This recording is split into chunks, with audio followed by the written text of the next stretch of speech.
When the doctors wheeled me into surgery to save my heart, I trusted my wife completely. Big mistake.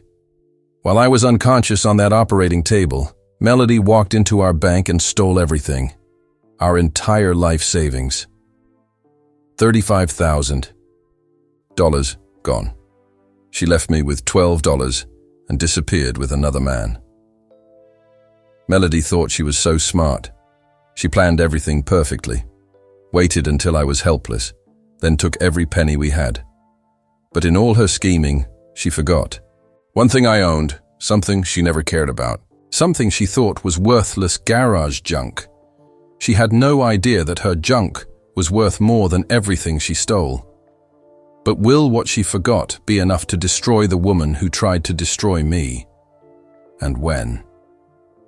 Melody finds out what she really threw away. Will she regret betraying the man who loved her for 12 years? The beeping machines around my hospital bed sound like a broken alarm clock. My chest hurts, where they cut me open to fix my heart. The surgery was supposed to save my life, but right now, I wish I had never woken up.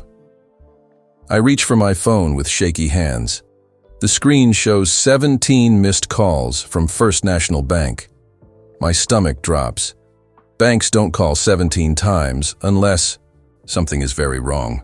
I dial the number with fingers that won't stop trembling. A woman answers on the first ring. Mr. Barrett? Thank goodness you called back. We've been trying to reach you all morning. What's wrong? I ask, though I'm scared to hear the answer. Sir, someone emptied your checking account this morning. Every single penny. We need to verify if this was authorized. The room starts spinning. What do you mean, emptied? $35,000 was withdrawn at 9:17 a.m. The withdrawal was made using your wife's debit card and PIN number. My heart monitor starts beeping faster. Melody? My sweet Melody who held my hand before? They wheeled me into surgery yesterday? The woman who promised she'd be right here when I woke up? That's impossible, I whisper. My wife wouldn't do that. The security cameras show a woman matching your wife's description. She knew the PIN and had proper identification. Did you give her permission to withdraw this money? I look around my empty hospital room.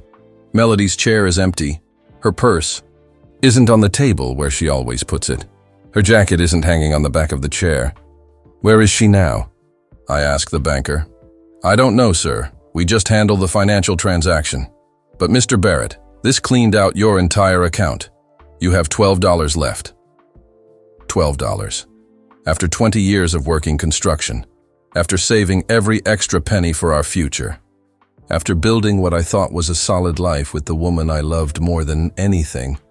I need to call you back, I say and hang up. My hands shake as I dial Melody's number. It goes straight to voicemail. Her sweet voice says, "Hi, you've, reached Melody. Leave a message and I'll call you back." But she won't call me back. I know it in my bones. I try again. Voicemail again and again. Each time her voice sounds more like a stranger's. The nurse walks in and sees me crying. She's a kind woman named Rosa who took care of me. Yesterday before surgery.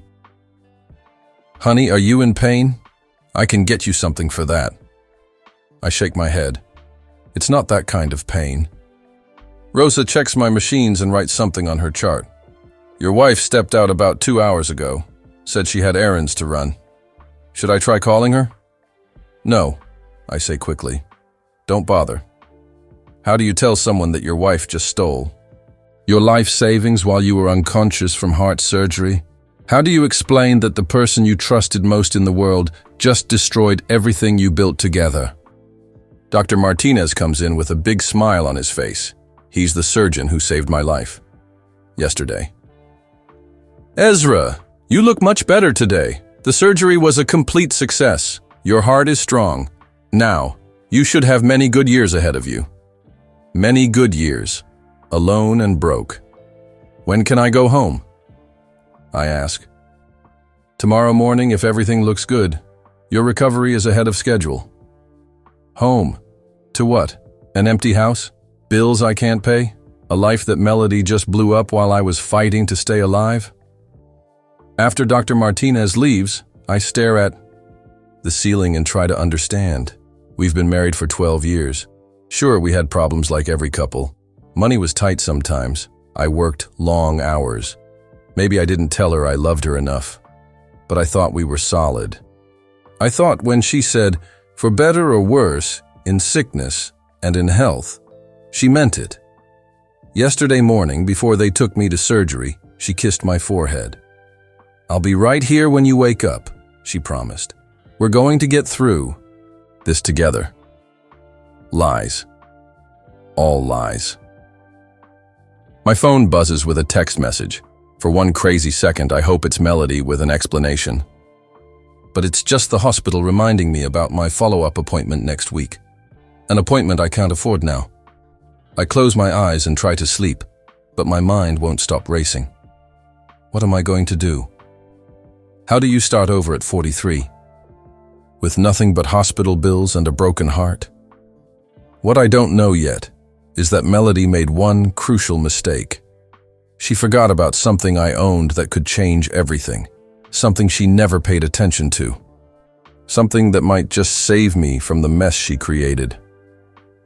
But right now, lying in this hospital bed with $12 to my name, I feel like my life is over, before it even had a chance to begin again.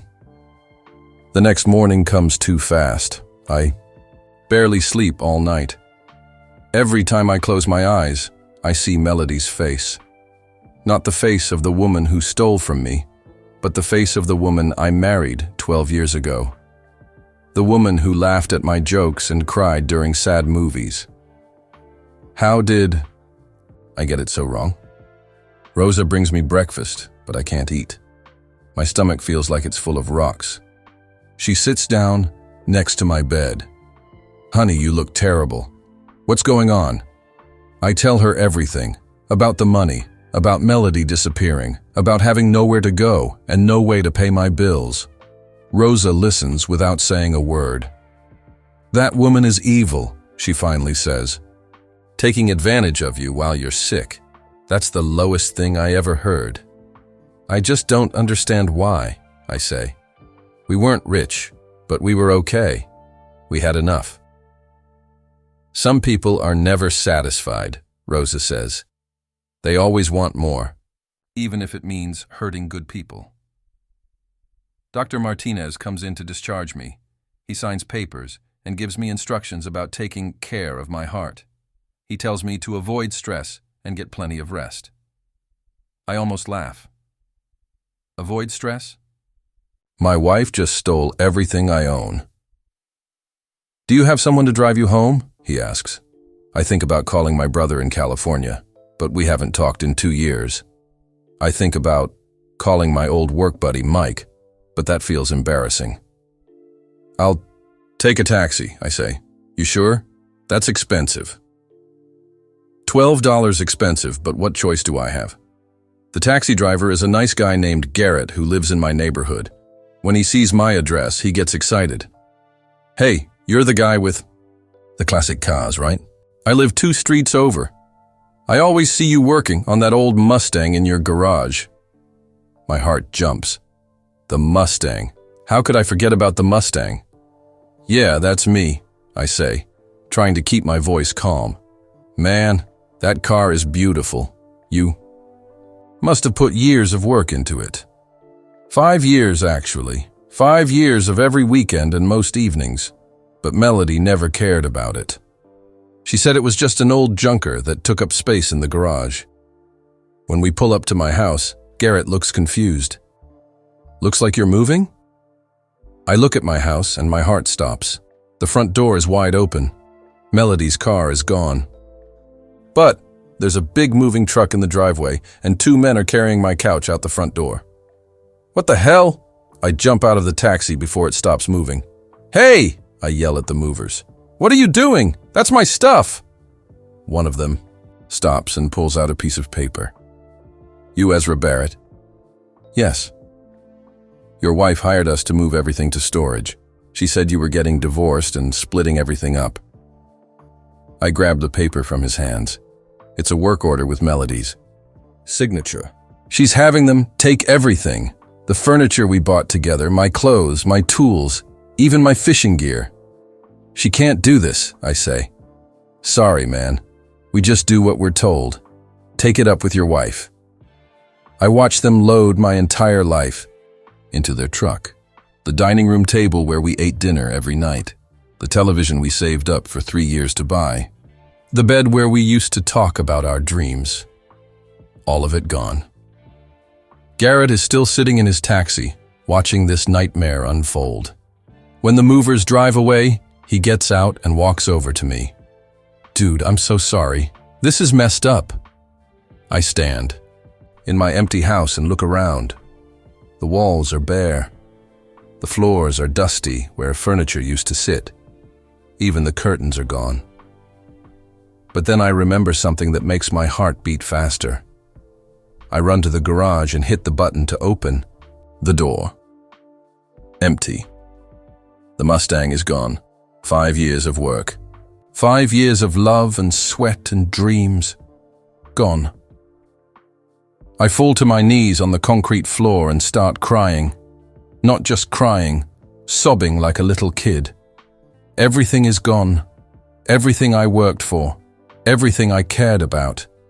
Everything that made me who I am. Garrett comes into the garage and puts his hand on my shoulder. Hey man, it's going to be okay. No, I say. It's not. She took everything. Even my car. What car? My 1967 Mustang Fastback. I've been restoring it for 5 years. It was supposed to be finished next month. Garrett frowns. I saw them loading a car yesterday, but it wasn't a Mustang. It was some kind of Honda or something. Your Mustang wasn't here. I look up at him. What do you mean it wasn't here? I mean I didn't see it. And I would have noticed. That car is hard to miss.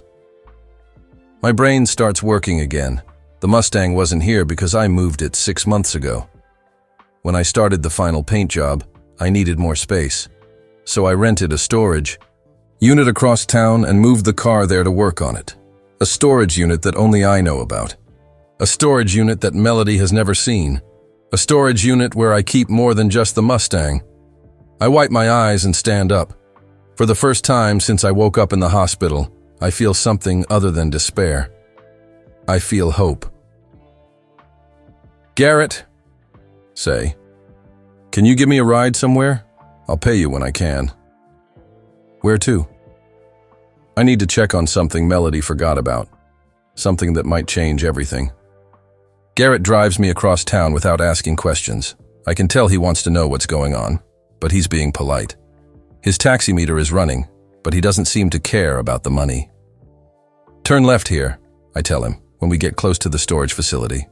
Storage units? He says. Your wife didn't know about this place?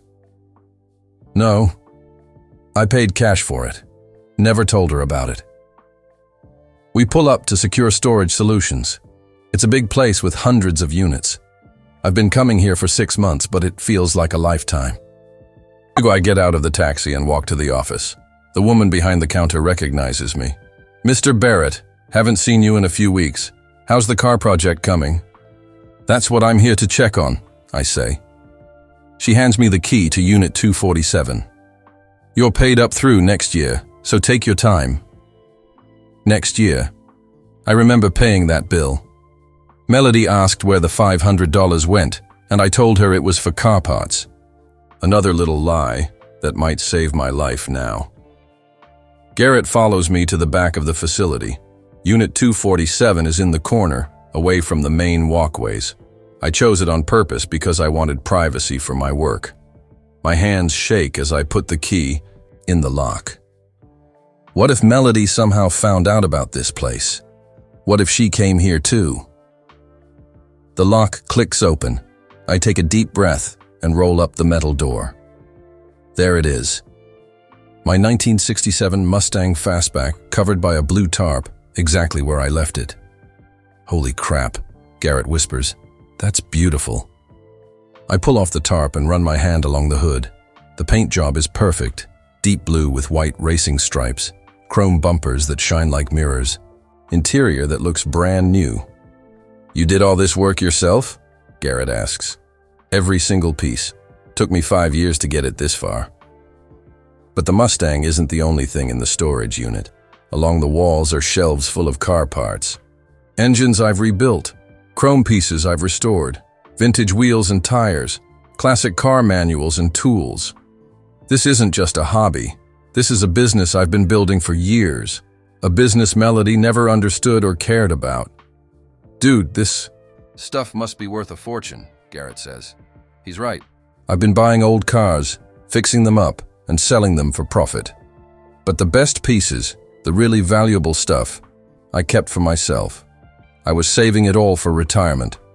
For the dream garage I wanted to build someday. That 1970 Plymouth. Barracuda engine in the corner, worth $8,000 to the right buyer. The original leather seats from a 1965 Corvette, another $3,000. The rare Hurst shifter on the shelf, $1,500. I start adding it up in my head. Just the parts and engines could bring $30,000 or $40,000. The Mustang alone is worth another $40,000, maybe more. Melody thought she was so smart, taking everything while I was in the hospital. But she forgot. The most important rule: always know everything your enemy owns. "Garrett," I say, "can you help me with something?" "Sure, man.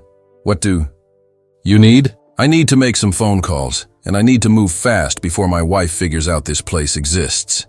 We spend the next hour going through everything in the unit. I make a list of what I have and what it's worth. Garrett helps me organize things and take pictures with my phone. The more I see, the better I feel. This isn't just car parts. This is my future. This is my way back to a real life." I call Danny Rodriguez, who runs a classic car auction house downtown. He's bought cars. "From me before. Ezra, how's it going, buddy?" "Not great, Danny. I need to sell some things fast. Can you come take a look at what I have?" "What kind of things?" "A fully restored 1967 Mustang Fastback and about $50,000 worth of vintage parts." Danny gets quiet. "You serious? You're selling the Mustang? I thought that was your baby." "Things change. How fast can you get here?" "Give me 2 hours. And Ezra, if that car is as nice as I remember, I've got buyers who will pay top dollar." After I hang up, I call 2 other people I know in the classic car business. Word spreads fast when someone has quality pieces for sale. Garrett sits on an old milk crate and watches me work. "Can I ask what happened? With your wife, I mean?" I tell him the whole story. The surgery, the empty bank account, the moving truck. He listens and shakes his head. "Man, that's cold. Taking your money while you're unconscious? That's like stealing from someone in a coma." "She thought she had it all figured out," I say. "Take everything while I'm helpless, then disappear." But she made one mistake. "What's that?" "She never paid attention to the things that mattered to me. She thought my cars were just junk. She had no idea what I was really building here." My phone rings. It's Danny. "Change of plans," he says. "I'm bringing 2 other buyers with me. One guy collects Mustangs, and the other specializes in rare parts. This could be a bidding war." A bidding war. 3 hours ago, I thought I was ruined. Now I might have buyers fighting over my stuff. "Bring them all," I say. "I'm ready to sell." After I hang up, I look around the storage unit one more time. This place represents 15 years of work. 15 years of learning about engines and paint and chrome. 15 years of turning rust into gold. Melody never understood any of it. When I tried to explain why I loved working on cars, she would roll her eyes. When I wanted to go to car shows on weekends, she complained that I was wasting time. She thought she was married to a construction worker who played with junk cars. She had no idea she was married to a man who could turn scrap metal into treasure. But she's about to find out. You know what the best part is? I tell Garrett. What? By the time Melody realizes what she missed, it'll be too late. This money will be in an account she can't touch, and I'll have enough to start over the right way. Garrett grins. Revenge is sweet. This isn't revenge, I say. This is justice. Danny Rodriguez arrives first, driving his big pickup truck. He's a short guy with grease under his fingernails and a smile that never goes away. He's been buying and selling classic cars for 20 years. Let me see this Mustang, he says the second he gets out of his truck. I pull the tarp all the way off and step back. Danny walks around the car slowly, running his hands over the paint, checking the chrome, looking at every detail. Jesus, Ezra, this is perfect, absolutely perfect. He opens the hood and whistles when he sees the engine. Is this numbers matching? Every part. Original 289 V8, rebuilt with all the right components. Danny gets down on his knees to look under the car. He checks the frame, the suspension, the exhaust system. This guy knows what he's looking at. How many miles on the restoration? About 50. I just finished the final tune-up last month. Interior? I open the door and show him the black leather seats, the original dashboard, the classic steering wheel. Everything looks like it just rolled off the assembly line in 1967. Danny shakes his head. I've been in this business for 20 years, and this is one of the nicest restorations I've ever seen. You should be proud of this work. I was proud, I say, until my wife decided to destroy my life. Garrett told me a little bit about what happened. I'm sorry, man. That's rough. The second buyer arrives while Danny is still looking at the engine. Her name is Lisa Chen, and she owns 3 classic car dealerships. She's all business, wearing expensive clothes and carrying a briefcase. Mr. Barrett, I'm here about the vintage parts collection. I show her around the storage unit, pointing out the engines, the chrome pieces, the rare parts I've collected over the years. She takes notes on everything and asks lots of questions. This Plymouth Barracuda engine, when was it rebuilt? Last year. It's a numbers-matching 340 small block from a 1970 car. Documentation? I show her the folder where I keep all my paperwork. Photos of the engine before and after, receipts for parts, dyno test results showing horsepower and torque. Lisa nods and writes something down. What about this Corvette interior? 1965. Stingray. Original leather, completely restored, black with red stitching. She examines the seats carefully, checking for cracks or wear. There aren't any. I spent 3 months getting them perfect. The third buyer shows up just as Lisa finishes looking at the parts. His name is Marcus Thompson, and he only collects Mustangs. He's a tall, thin guy who gets excited the second he sees my car. Oh my God. Is that an original fastback? 1967. K-code 289. Marcus practically runs to the car. He opens the hood, checks the VIN numbers, looks at the engine codes. He knows what he's looking at. This is a real K-code car. These are super rare. I know, I say. That's why I spent 5 years making it perfect. Marcus pulls out his phone and starts taking pictures. Can I hear it run? I get in and turn the key. The engine starts immediately with a deep, powerful rumble. All 3. Buyers smile when they hear it. Car people. No good engines when they hear them. Transmission? Marcus asks over the engine noise. 4-speed manual. Original top loader. I turn off the engine and get out. The 3 buyers look at each other, then at me. Okay, Danny says. Let's talk business. What do you want for everything? Make. Me offers, I say. I need to sell today. Danny goes first.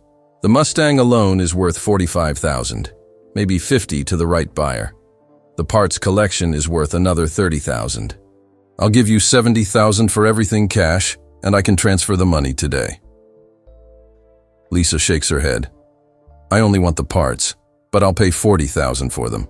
They're worth more than $30,000 to the right collectors. Marcus looks nervous. I want the Mustang, but $70,000 is more than I brought. I can do $50,000 for just the car, cash today. I do the math in my head. Lisa's $40,000 for parts plus Marcus's $50,000 for the car equals $90,000. That's $20,000 more than Danny's offer. Deal, I say. Lisa gets the parts. Marcus gets the car. We spend the next 2 hours doing paperwork.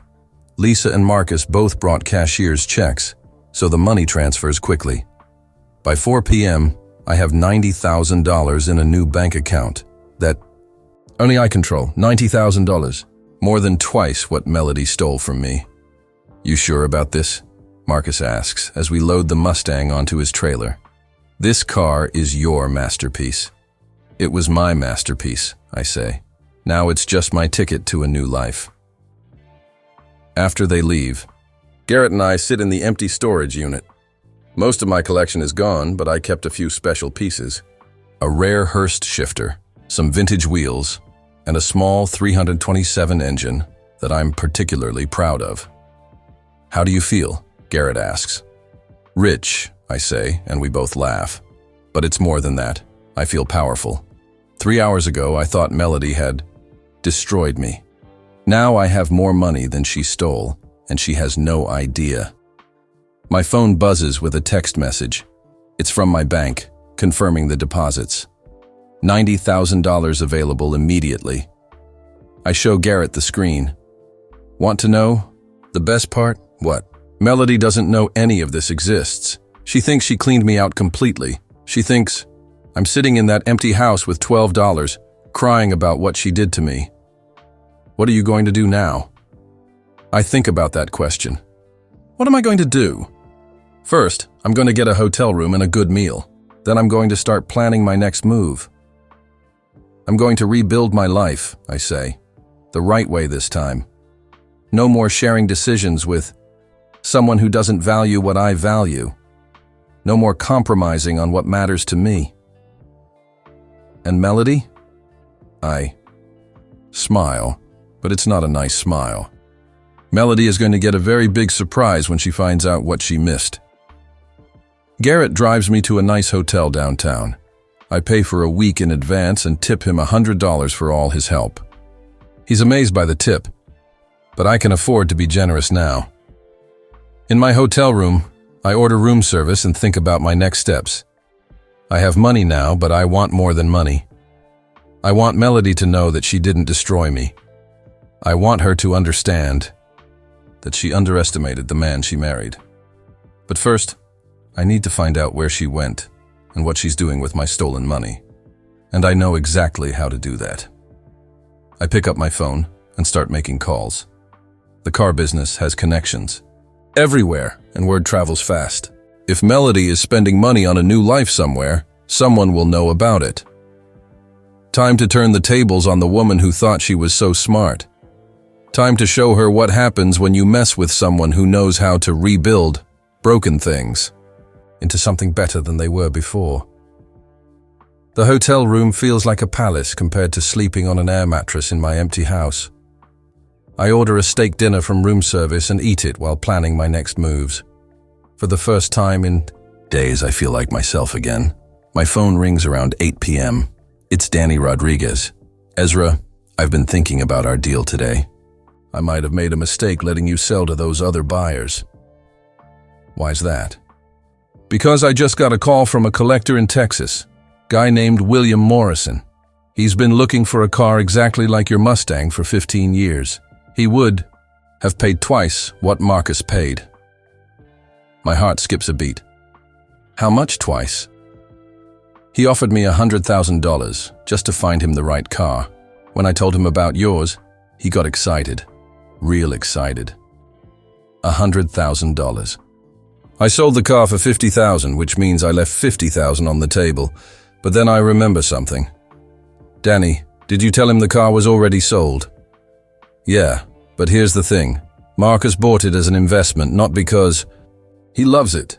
If Morrison offers him enough, Marcus might sell it to him instead. And if that happens, Marcus would probably give you a finder's fee, maybe 10 or 20,000 extra. I write down Morrison's information and thank Danny for the tip. After we hang up, I think about calling Marcus directly. But first I need to handle something more important. I need to find Melody. I call Tommy Sullivan, a guy I know who runs a body shop across town. Tommy knows everyone in the car business, and car people talk to each other. Ezra, I heard you sold your Mustang today. That's crazy, man. You love that car. Things change, Tommy. Listen, I need a favor. I'm looking for someone, and I think they might have bought a car recently. Can you ask around? What kind of car? I think about Melody's taste. She always wanted something flashy, something that would make her feel important. Probably something expensive, maybe a BMW or Mercedes, something new and shiny.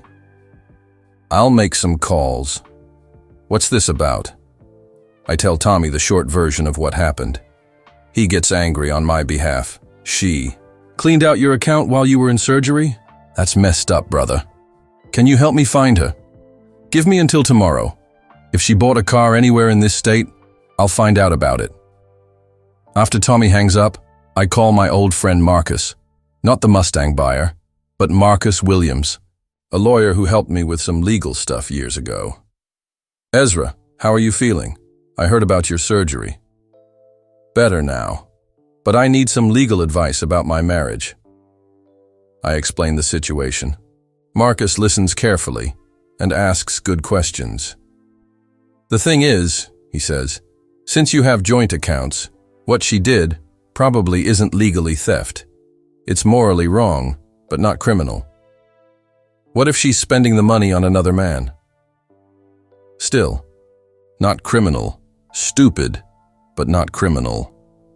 What about if she's hiding assets or lying about income? Marcus gets quiet. That's different. If she's been planning this and hiding money from you, that could be fraud. Do you have any evidence of that? Not yet, but I'm going to find some. Be careful, Ezra. Don't do anything that could get you in trouble. Let me know what you find, and we'll figure out the legal way to handle it. The next morning, I wake up feeling better than I have in months. The hotel bed is comfortable, and I slept through the night for the first time since the surgery. I order breakfast and start making more calls. First, I call Marcus Thompson about the Mustang. Marcus, it's Ezra Barrett. I have some interesting news about your new car. I tell him about Morrison's offer. Marcus gets very quiet. 100,000. You're serious? Dead serious. Danny can put you in touch with him directly. Man, I love that car, but $100,000 is a lot of money. If I sold it to Morrison, I'd split the extra profit with you. That's only fair. I appreciate that, Marcus. Really.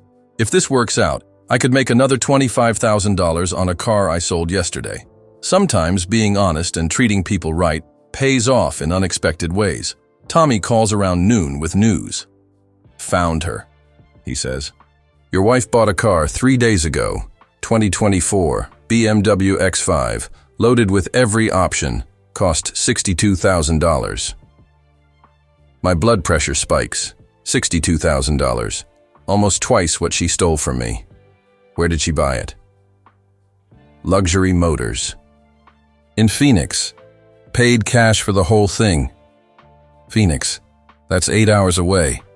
Far enough to feel safe, close enough to still be comfortable. Tommy, you're the best. I owe you dinner.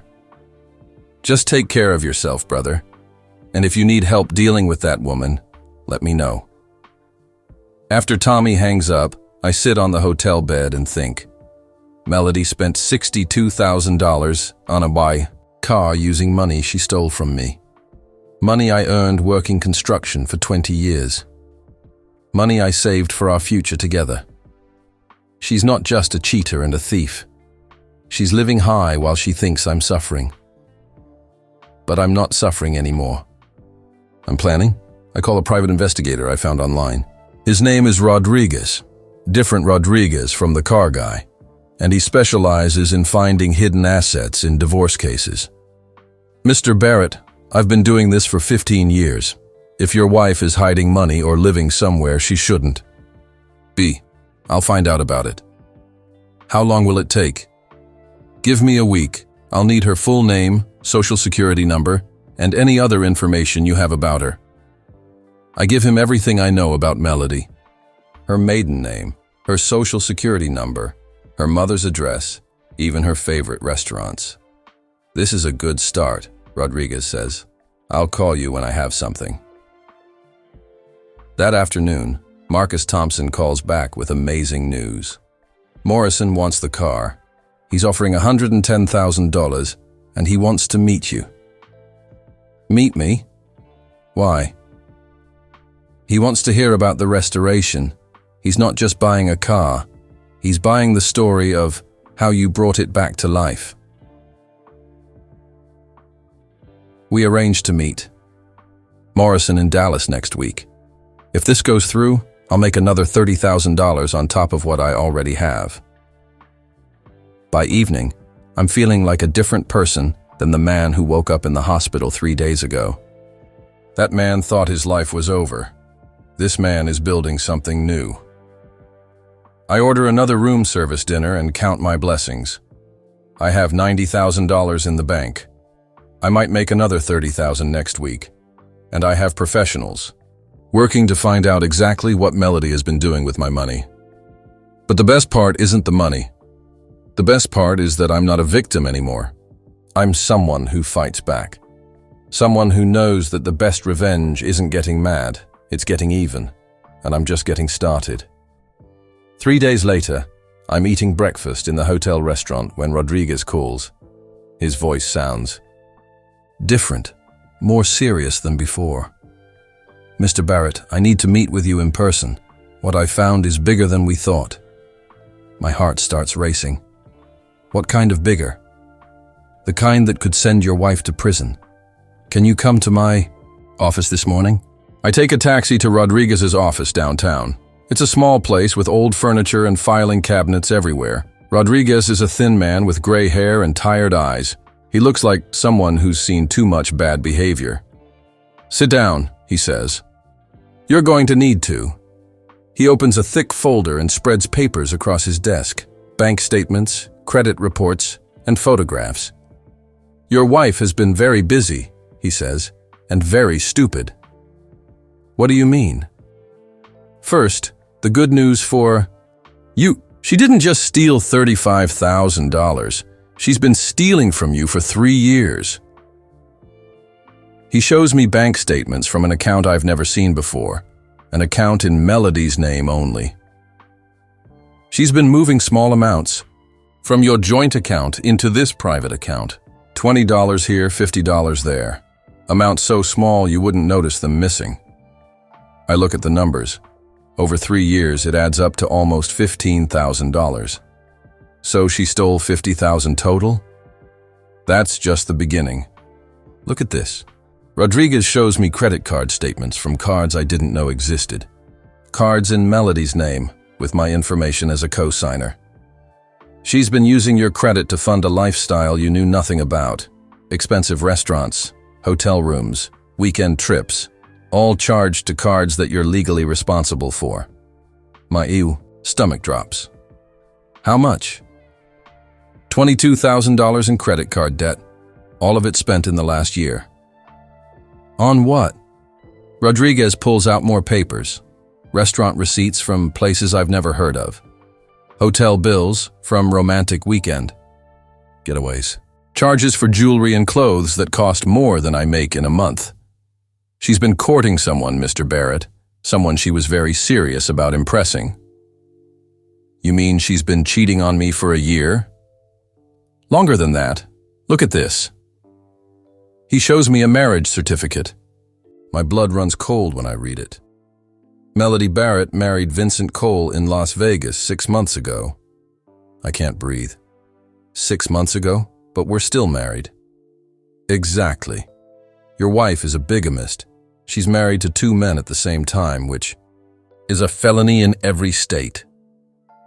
I stare at the marriage certificate. 6 months ago, we were planning our summer vacation. Melody was helping me prepare for my heart surgery. She was telling me she loved me every day, and she was married to another man. How did you find this? Marriage records are public information. Your wife made a mistake. She used her real social security number. Most people who commit bigamy use fake documents. Rodriguez pulls out more papers. It gets worse. Vincent Cole isn't just some random guy she fell in love with. What do you mean? He's got a record, construction fraud, bad checks, and he owes money to some very dangerous people. Rodriguez shows me police reports and court documents. Vincent Cole has been scamming people for years.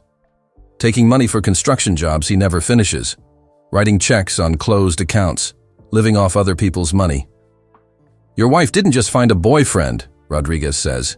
She found a professional con man. And now they're using my money to fund their life together. That's exactly what they're doing. They bought a house in Phoenix using your stolen money as a down payment. Rodriguez shows me the real estate documents. A 4-bedroom house in an expensive neighborhood.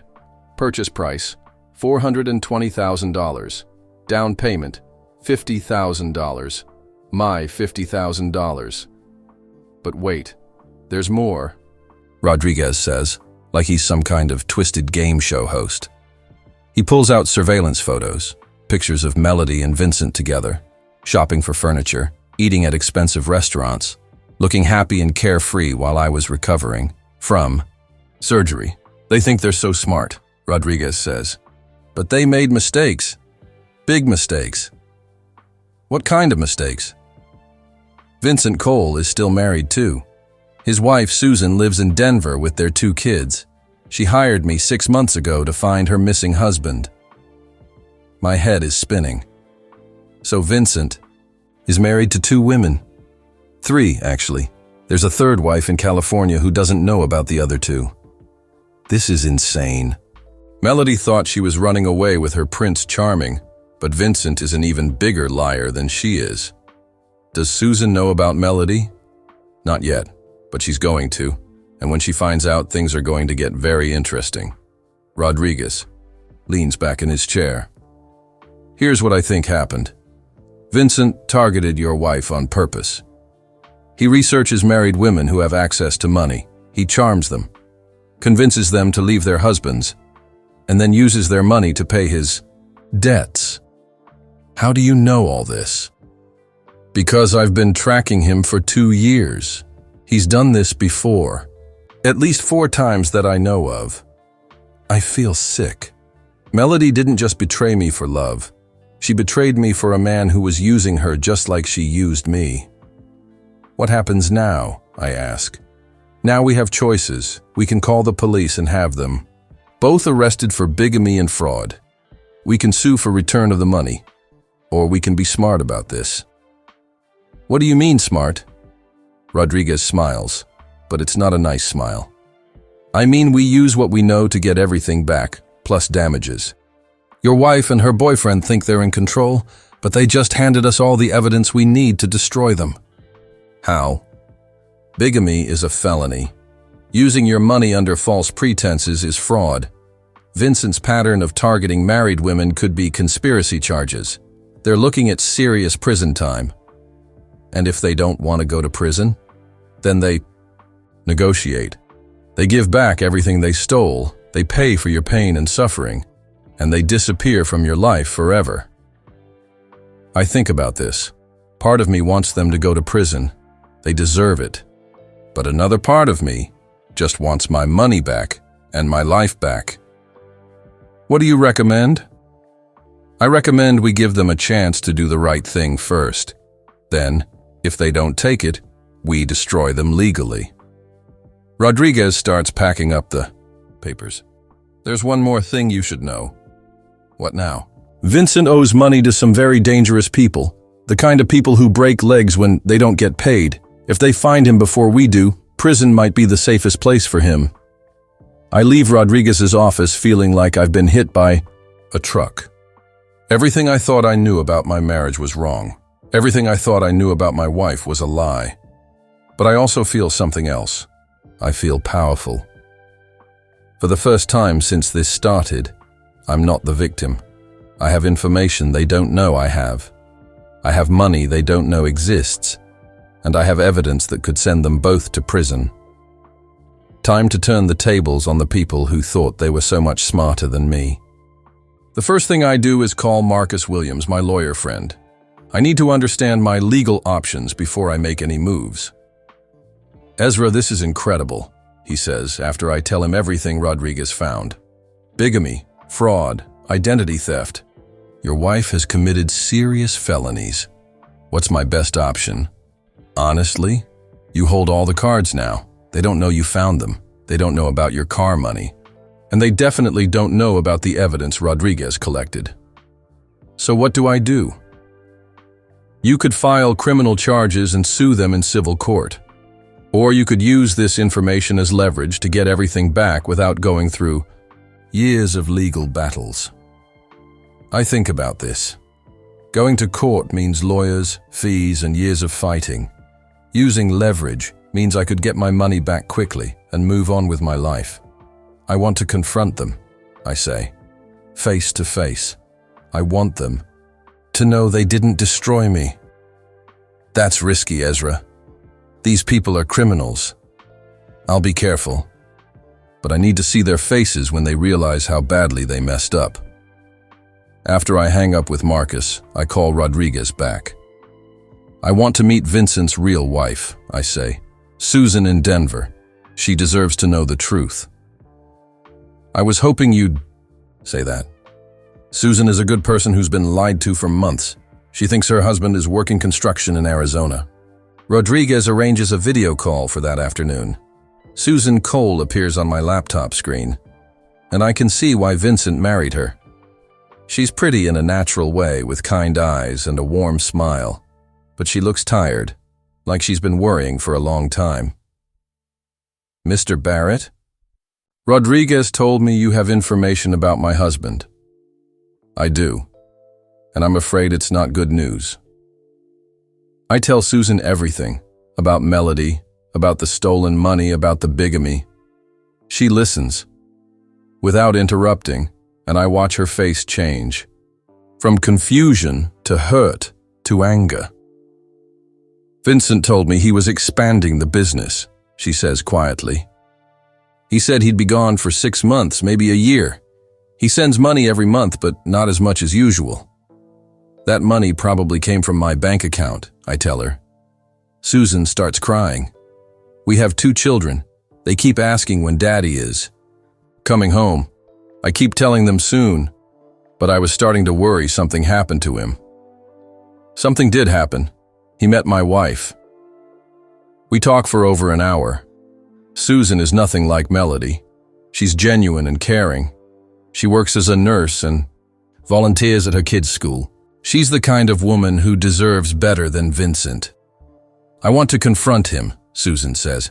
I want to look him in the eye and ask him how he could do this to our family. I want to confront them too. Maybe we should do it together. Susan wipes her eyes and sits up straighter. You mean go to Phoenix? Exactly. 2 victims working together are stronger than one. When? As soon as we can arrange it, but we need to be smart about this. We can't just show up and hope for the best. Rodriguez likes our plan when I call him back. 2 angry spouses showing up together will catch them completely off guard. They'll be so shocked they might confess to everything. How do we find them? I know exactly where they live, and I have an idea for how to get Vincent to be home when you arrive. Rodriguez explains his plan. Susan will call Vincent and tell him she's coming to Phoenix for a surprise visit. Vincent won't be able to refuse without raising suspicion. Meanwhile, I'll rent a car and drive to Arizona. What about Melody? I ask. If Vincent is home, she'll be there too. They're living together as husband and wife. We set everything up for Friday. That gives me 3 days to prepare and make sure I have everything I need. On Wednesday, Marcus Thompson calls with great news about the Mustang. Morrison loves the car, he wants to buy it, and he wants to meet you next week. How much is he offering? $120,000, and he wants to hire you to restore 2 more cars for him. I can barely believe what I'm hearing. He wants to hire me? Morrison collects classic cars, but he doesn't restore them himself. He pays other people to do the work. Good restoration guys can make serious money in that business. This changes everything. Not only will I make $70,000 profit on the Mustang, but I might have found a new career. A career doing what I love instead of what I have to do. Set up the meeting, I tell Marcus. I'll drive to Dallas after I handle things in Phoenix. That evening, I call Susan to finalize our plans. She sounds nervous, but determined. I bought a plane ticket to Phoenix for Friday morning, she says. I told Vincent I wanted to surprise him. What did he say? He sounded happy, but also worried. He kept asking why I was coming and if everything was okay with the kids. Probably because he's trying to figure out how to hide Melody from you. Let him worry. He's been lying to me for months. It's time for him to face the truth. Friday morning, I rent a car and start the 8-hour drive to Phoenix. I use the time to think about what I'm going to say when I see Melody again. Part of me is nervous, but mostly I feel calm. I have the truth on my side now. Susan's plane lands at noon. We meet at a coffee shop near Vincent's house. She looks tired from the flight, but her eyes are determined. Are you ready for this? I ask. I've been ready for months. I just didn't know what I was getting ready for. We drive to the house Rodriguez found. It's a nice place in a new neighborhood with a 3-car garage and a swimming pool. The kind of house that costs serious money. This is what my stolen money bought, I tell Susan. And this is where my husband has been playing house with your wife. Vincent's truck is in the driveway, along with a shiny blue BMW that must be the one Melody bought with my money. He's home, Susan says. Good, let's go ruin his day. We walk up to the front door together. Susan rings the doorbell. We can hear footsteps inside. Then Vincent's voice. Honey, you're early. Let me just... The door opens and Vincent freezes. He's a big man with dark hair and an easy smile that disappears the second he sees me standing behind Susan. Susan, he says weakly. What? Who is? Hello, Vincent, Susan says calmly. I'd like you to meet Ezra Barrett. He's Melody's husband. Vincent tries to close the door, but Susan pushes it open. We need to talk. We walk into the house that my money helped buy. It's decorated nicely with expensive furniture and artwork. Pictures of Vincent and Melody hang on the walls like they're some happy couple who met naturally instead of through lies and theft. Where is she? I ask. I don't know what you're talking about, Vincent says, but his voice shakes. Vincent. Cole, Susan says in her stern nurse voice, you are married to me. You have 2 children with me, and apparently you're also married to this man's wife. Did you think we'd never find out? That's when Melody walks into the room wearing a sundress I've never seen before. When she sees me, she drops the glass she was holding. It crashes on the tile floor and breaks into a dozen pieces. Ezra, she whispers. What are you doing here? How did you find us? Hello, Melody, I say. We need to talk, all of us. For a moment, nobody moves. Vincent and Melody look terrified. Susan looks angry. I feel something I didn't expect, pity. These 2 people destroyed their families and committed serious crimes for what? A few months of stolen happiness that was built on lies. Sit down, I say. It's time you both learned what happens when you mess with the wrong people. We sit in their expensive living room on furniture bought with my stolen money. Vincent keeps looking at the door like he wants to run. Melody won't look at me at all. Susan sits next to me, her hands folded, looking like a disappointed mother about to lecture her children. "Let me start," Susan says. "Vincent, our children, think you're working in Arizona. They have no idea their father is a bigamist who abandoned them for another woman." "It's not what you think," Vincent says weakly. "Really?" I say. "Then explain it." "Explain how you married my wife while you're still married to Susan. Explain how you used my money to buy this house." Vincent's face goes white. "How do you know about the house, about the stolen money, about your criminal record?" I pull out some of Rodriguez's paperwork. "I know everything, Vincent. Everything." Melody finally looks at me. Her eyes are red, but I don't see guilt. I see fear. "You were dying," she says quietly. "The doctors said you might not make it through. Surgery. I was scared and alone, and Vincent was there for me." "I was scared too," I say. "I was scared of dying and leaving you with nothing. That's why I worked 60 hours a week for 20 years. That's why I saved every penny we could. And while I was fighting for my life on that operating table, you were cleaning out our bank account." "I never meant for it to happen this way," she says. "What way did you mean for it to happen, Melody?" "You've been stealing from me for 3 years. 3 years of lies and secret accounts and credit cards I didn't know about." Vincent suddenly stands up. "Look, this is all a misunderstanding. We can work this out." "Sit down," Susan says firmly. "You're not going anywhere until we settle this." "Vincent," I say, "how much do you owe your creditors, the dangerous ones?" Vincent's face goes completely pale. Melody looks confused. "What creditors?" she asks. "Vincent, what is he talking about?" "Tell her," I say. "Tell her about the construction company debts. Tell her about the people who break legs when they don't get paid." "Vincent?" Melody's voice gets higher. "What are they talking about?" Vincent slumps back into his chair. The fight goes out of him all at once. $80,000, he admits. "I owe $80,000 to some investors who funded my construction projects. Projects that failed." Melody stares at him like she's seeing him for the first time. $80,000? Vincent, you told me your business was successful."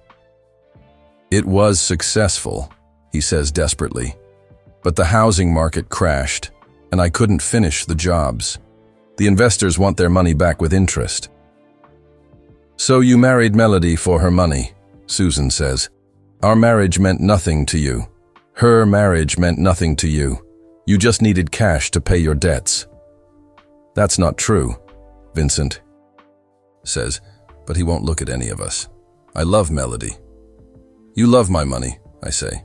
"How much is left, Melody?" Melody gets up and walks to a desk in the corner.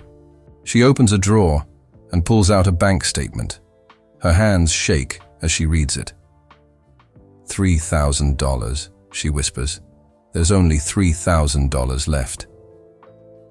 I do the math in my head. They spent $47,000 in 3 months. The house down payment, the BMW, Vincent's debt payments, expensive furniture, and who knows what else. "Where did it all go?" Melody asks Vincent. "I had to make payments to keep them from coming after us," he says. "I thought I could make the money back, but the construction business is tough right now." "You mean you gambled away my husband's life savings?" Susan says. Melody sits back down heavily. For the first time since I've known her, she looks old, tired, defeated. "I've made a terrible mistake," she says quietly. "You've made several terrible mistakes," Susan corrects. "You broke up 2 families. You committed crimes, and you trusted a man who was lying to you just like you were lying to your husband." I watch Melody process this information. She traded 12 years of marriage to me for 3 months with a man who was using her money to pay off criminals. She gave up security and love for excitement and danger, and now she has neither. "There's more you need to know," I say. I pull out more of Rodriguez's paperwork. Vincent, tell the ladies about your other wives. Other wives? Melody and Susan say at the same time. Vincent has been married before, haven't you, Vincent? Tell them about Jennifer in California. Vincent's face goes from white to green.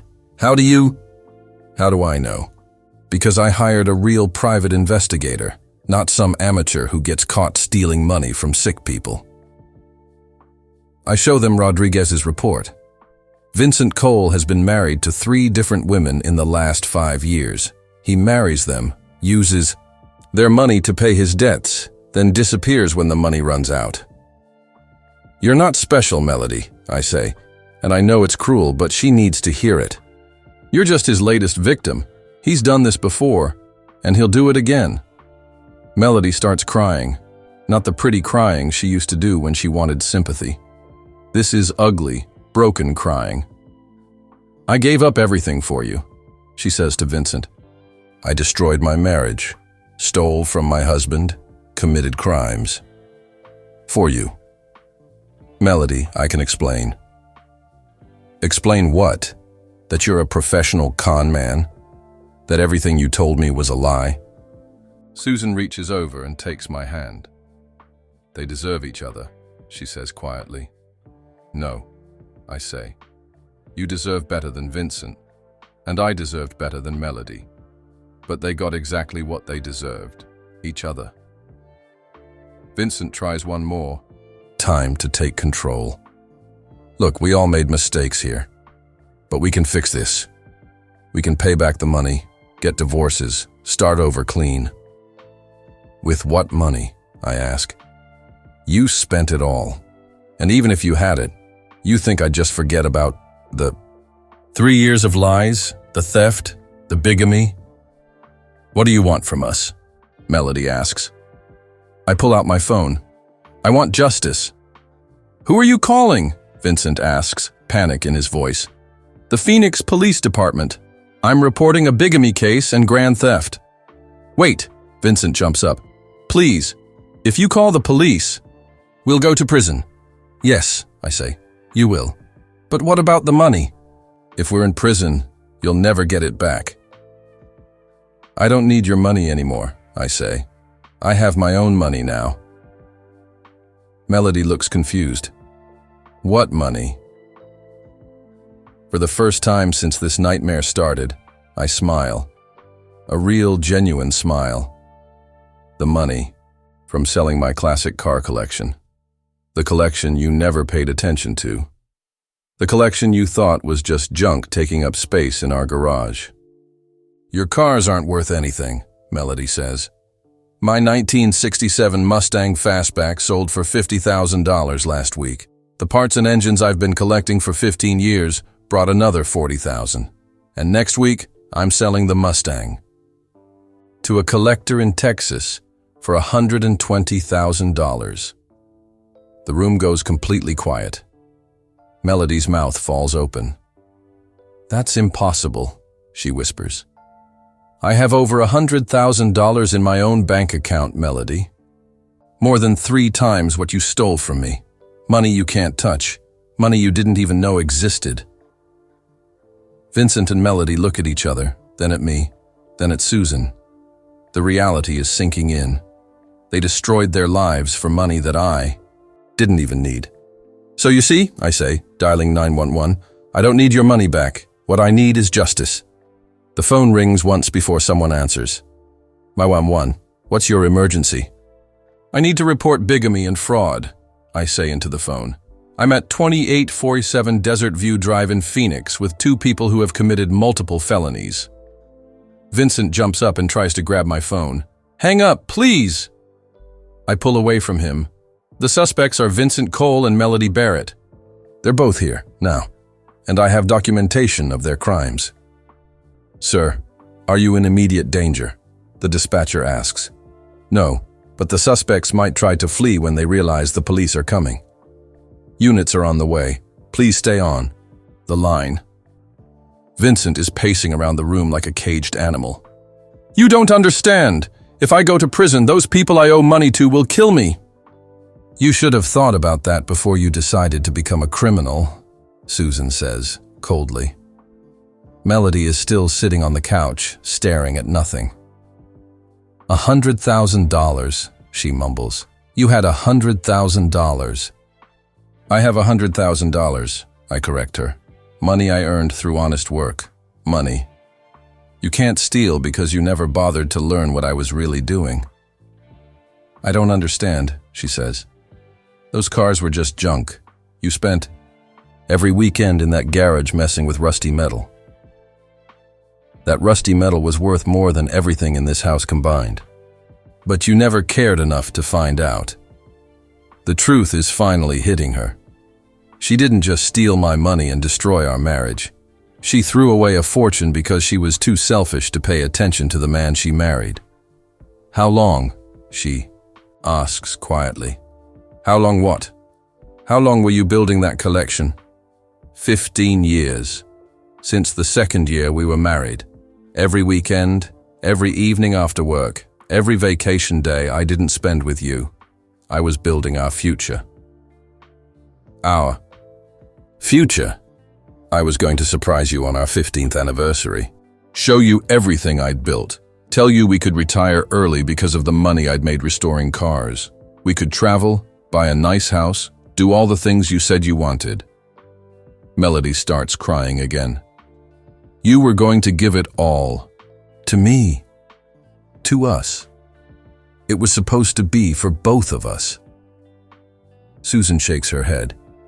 She threw away 15 years of your work for 3 months with a con man. Actually, I say, she did me a favor. Everyone looks at me. If Melody hadn't stolen my money, I never would have sold my cars. If I hadn't sold my cars, I never would have met Morrison. If I hadn't met Morrison, I never would have discovered I could make a living doing what I love instead of what I have to do. Vincent stops pacing. What are you talking about? Morrison is hiring me to restore classic cars full-time. Real money, doing work I'm passionate about. A career I never would have considered if my wife hadn't forced me to sell my collection. So, you're thanking us? Vincent asks sarcastically. In a way, yes. You showed me who you really are before I wasted any more years on you. Both of you. We can hear sirens in the distance now. Vincent looks panicked. Please, he begs. Let me call my creditors. Let me work out a payment plan. If I go to prison, Susan and the kids will never see me again. You should have thought about Susan and the kids before you abandoned them, I say. Susan stands up. Vincent, you made your choice when you decided to marry another woman and steal money to pay your gambling debts. Our children deserve a father who tells the truth, not a criminal who runs away when things get hard. The sirens are getting closer. Melody looks at me with desperate eyes. What can I do? She asks. How can I fix this? You can't fix it, Melody. Some things can't be fixed. Some things are just broken forever. But I love you, she says, and for a second she sounds like the woman I married 12 years ago. No, you don't.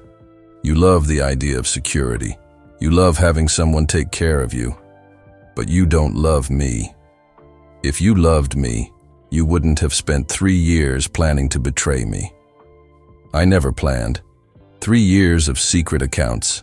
3 years of credit cards I didn't know about. 3 years of dating Vincent while you were married to me. That's not a mistake, Melody. That's a plan. 2 police cars pull into the driveway. Vincent sees them through the window and slumps into a chair. It's over, he says. Yes, I say. It is. Detective Maria Rodriguez, no relation to my private investigator, comes to the door with another officer. She's a professional woman in her 40s who looks like she's seen every kind of crime imaginable. I'm Detective Rodriguez. Who called about the bigamy case? I did, I say. Ezra Barrett. She looks around the room and quickly sizes up the Evo situation. These are the suspects? Vincent Cole and Melody Barrett. They've been married to each other for 6 months, while both of them are still legally married to other people. Detective Rodriguez looks at Susan. You're Vincent's legal wife? Yes, Susan Cole. We've been married 8 years. We have 2 children together. And you're Melody's legal husband? She asks me. Yes, 12 years. She emptied our bank account while I was in heart surgery, then disappeared with Vincent. The detective takes notes while I explain the situation. I show her Rodriguez's documentation, the marriage certificates, the bank records showing the stolen money. This is very thorough, she says. You hired a private investigator? I hired the best. Rodriguez found evidence of bigamy, fraud, and a pattern of criminal behavior going back years. Detective Rodriguez reads through the papers. Mr. Cole, you've been married to multiple women simultaneously. Vincent won't look at her. I want a lawyer. That's your right. What about you, Mrs. Barrett? Melody is still crying. I just wanted to be happy. I didn't know Vincent was married. I didn't know about his debts or his other wives. But you knew you were stealing money from your husband while he was in surgery? Melody nods quietly. I need you both to come with me, the detective says. She reads them their rights while the other officer puts handcuffs on them. As they're walking Vincent to the police car, he turns back to me. Those people I owe money to, when they find out I'm in jail, they'll come looking for anyone connected to me. That includes you now. Let them come, I say. I'm not afraid of bullies anymore. You should be, Vincent says. These aren't construction workers. These are dangerous people. The officer puts Vincent in the back of the police car. As they drive away, Melody looks at me through the window. She mouths the words, I'm sorry, but it's too late for apologies. Susan and I stand in the driveway watching the police cars disappear. How do you feel? She asks. Free, I say. For the first time in years, I feel free. What happens now? Now we go home and rebuild our lives, the right way this time. Susan gets a taxi to the airport. Before she leaves, she gives me her phone number. Stay in touch, she says. We've been through something together that most people never experience. That creates a bond. I will. And Susan? Your kids are lucky to have you. You're going to be fine. So are you, Ezra. So are you. That evening, I drive back toward home. But instead of going straight to my empty house, I stop at a nice hotel. I'm not ready to go back to the place where Melody and I used to live. That part of my life is over. I order room service and call Morrison in Texas. Mr. Barrett, I've been looking forward to our meeting. Is everything still on for next week? Absolutely. And I've been thinking about your job offer. I'm very interested. Excellent. I have 3 cars that need full restoration. If you do good work on the first one, there will be many more projects. After we hang up, I sit by the hotel window and look out at the city lights. 6 weeks ago, I thought my life was ending. I was married to a woman who was stealing from me, working a job that was killing my body, and headed for a heart attack that might have been my last. Now I'm divorced from a criminal, financially independent, and about to start a new career doing what I love. Sometimes the worst thing that happens to you turns out to be the best thing that could have happened. Sometimes you have to lose everything to find out who you really are. 3 weeks later, I'm sitting in a courtroom watching Melody and Vincent face a judge. They're both wearing orange jail uniforms and handcuffs.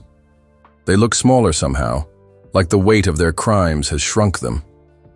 The judge is a stern woman named Patricia Wells, who has been hearing criminal cases for 20 years. She doesn't look like someone who believes in second chances for people who prey on others. Mr. Cole, Judge Wells says, you stand accused of bigamy, fraud, and theft. How do you plead? Guilty, Your Honor, Vincent's lawyer says. They worked out a plea deal to avoid a long trial. Mrs. Barrett, you stand accused of bigamy, theft, and conspiracy to commit fraud. How do you plead? Guilty, Your Honor, Melody says quietly. The prosecutor, a young man named David Chen, stands up to read the facts of the case. He tells the judge about the stolen money, the multiple marriages, and Vincent's pattern of targeting vulnerable women. Your Honor, these defendants didn't just commit crimes, they destroyed families. Mr. Barrett was recovering from life-saving surgery when his wife emptied their bank account. Mrs. Cole was left to raise 2 children alone while her husband was living a lie with another woman. Susan is sitting next to me in the courtroom. She flew down from Denver to see justice done. Her children are staying with her mother. Mr. Barrett, Judge Wells says, would you like to make a victim impact statement? I stand up and walk to the podium. Melody won't look at me, but Vincent does. He looks scared. Your Honor, 6 weeks ago I thought these people had destroyed my life. They stole my money, broke up my marriage, and left me with nothing but medical bills and an empty house. I pause and look at Melody. She's crying, but I don't feel sorry for her anymore. But they didn't destroy me. They revealed who they really were, and they revealed who I really am. I'm not a victim. I'm a survivor. I'm someone who can rebuild from nothing and come out stronger. What would you like to see happen to the defendants? The judge asks. I want them to face real consequences for what they did. But more than that, I want other people to know that criminals like this don't always win. Sometimes the good guys fight back and win. Judge Wells nods and makes notes. Mrs. Cole, would you like to speak? Susan stands up and walks to the podium with quiet dignity. Your Honor, Vincent Cole abandoned his family to chase a fantasy. He left 2 children who loved him and trusted him. He taught them that fathers don't keep their promises and that family doesn't matter. Her voice gets stronger as she continues. But he also taught them something else. He taught them that their mother is strong enough to take care of them alone. He taught them that honesty matters and that there are consequences for hurting people. What sentence do you recommend? Judge Wells asks. I want my children to see that justice exists. I want Vincent to understand that actions have consequences. And I want him to stay away from our family until he becomes the kind of man who deserves to be a father. After Susan sits down, Judge Wells reviews the plea agreements and the sentencing recommendations. Mr. Cole, you will serve 18 months in state prison, followed by 3 years probation. You will pay full restitution to your victims, and you will have no contact with any of your illegal wives or their families. Vincent nods without speaking. Mrs. Barrett, you will serve 12 months in county jail, followed by 2 years probation. You will pay restitution and complete financial responsibility counseling. Melody starts crying harder. Please, Your Honor, I made a mistake. You made many mistakes over many years, Judge Wells interrupts. These were not impulse decisions. These were calculated crimes against people who trusted you. The bailiff leads Vincent and Melody away. Melody looks back at me one more time, but I don't feel anything. Not anger, not sadness, not love. Just emptiness where she used to be in my heart. Outside the courthouse, Susan and I walk to a nearby coffee shop. How do you feel? She asks. Like I can finally move forward. What about you? Relieved. Vincent chose his path, and now he has to walk it. My children and I can build a new life without his lies. What will you tell them about their father? Susan thinks about this carefully. I'll tell them the truth, that their father made bad choices and has to face the consequences, but that his choices don't define them or limit what they can become. We talk for an hour about our plans for the future. Susan is going back to school to become a nurse practitioner. She's also thinking about writing a book about her experience to help other women who've been deceived by con men. What about you? She asks. How's the car restoration business going? I smile. Better than I ever imagined. Morrison has me working on a 1969 Camaro SS right now. After that, he wants me to restore a 1970 Plymouth Barracuda and a 1965 Corvette. Stingray. You sound happy? I am happy. For the first time in years, I'm doing work I love with people who appreciate what I do. Morrison pays me more in a month than I used to make in 3 months doing construction. And the legal stuff? Getting your money back? The restitution will cover most of what they stole. But honestly, I don't need it anymore. I'm making more money now than Melody and I ever had when we were married.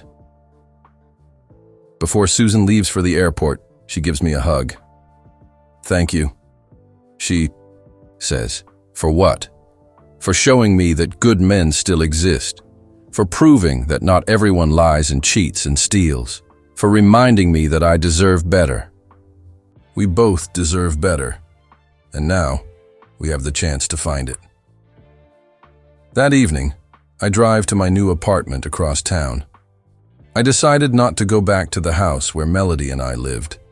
Too many bad memories. Instead, I found a nice place near Morrison's. Garage where I can walk to work. The apartment is smaller than my old house, but it's mine. Every piece of furniture, every picture on the wall, every book on the shelf represents my values and my choices. I call my brother in California to tell him about the court case. We haven't talked in 2 years, but he's genuinely happy to hear from me. I'm proud of you, he says. It takes courage to stand up to people like that. It wasn't courage. It was just refusing to be a victim. Same thing, brother. Same thing. Later, that night, I sit on my balcony and look out at the city lights. Tomorrow, I start work on the Camaro. Next month, Morrison wants to introduce me to other collectors who need restoration work. In 6 months, I might have enough business to open my own shop. 6 weeks ago, I woke up in a hospital bed thinking my life was over. Tonight, I'm going to sleep, knowing my life is just beginning. Melody thought she was destroying me when she emptied our bank account. Vincent thought he was getting away with the perfect crime. They both thought they were smarter than the man they were stealing from. They forgot one important thing. I'm someone who knows how to take broken things and make them better than they were before, including myself. 2 months after the court case, I'm standing in my new garage workshop looking at the most beautiful car I've ever restored. The 1969 Camaro SS gleams under the shop lights like a piece of rolling art. Morrison is going to love it. The phone rings while I'm putting the final touches on the chrome bumpers. It's Susan calling from Denver. Ezra, how are you? Great. Just finished the Camaro. How are the kids? They're doing better than I expected. Tommy, my oldest, asked me yesterday if Daddy was ever coming home. I told him the truth, that Daddy made bad choices and has to live with them, but that we're going to be fine without him. How did he take it? Better than I thought. He said, "Good. I like it when it's just us. Kids are stronger than we think." What about you? How's school going? Susan is 6 weeks into her nurse practitioner program. Hard work, but I love it. For the first time in years, I'm doing something. Just for me. Not for Vincent, not just for the kids. For me. I know exactly what you mean. After we hang up, I walk around the Camaro one more time. Every piece of chrome shines perfectly. The engine purrs like a contented cat. The paint job is so deep and glossy you could shave in the reflection. This isn't just a car anymore. It's proof that broken things can be made better than new if you have the right skills and enough patience. Morrison arrives at 3 p.m. driving his vintage Rolls-Royce. He's 78 years old but moves around like a man 20 years younger. When he sees the Camaro, his face lights up like a kid on Christmas morning. Ezra, this is magnificent. Absolutely magnificent. He walks around the car slowly, examining every detail. He checks the engine, the interior, the paint job. He even gets down on his knees to look at the undercarriage. Perfect, he says finally. This is the finest restoration work I've ever seen. Thank you, sir. It was a pleasure working on her. Morrison stands up and brushes off his pants. I have a proposition for you. What kind of proposition? I want to set you up in your own shop. Full partnership. I provide the building, the tools, and the cars. You provide the expertise and the craftsmanship. We split the profits 50-50. I can't believe what I'm hearing. Your own shop? 5,000 square feet. Hydraulic lifts, professional paint booth, every tool you could ever need, plus a showroom for displaying finished cars. Why would you do that for me? Morrison smiles. Because talent like yours is rare. Because I'm getting old and I want to make sure these old cars are preserved by someone who truly understands them.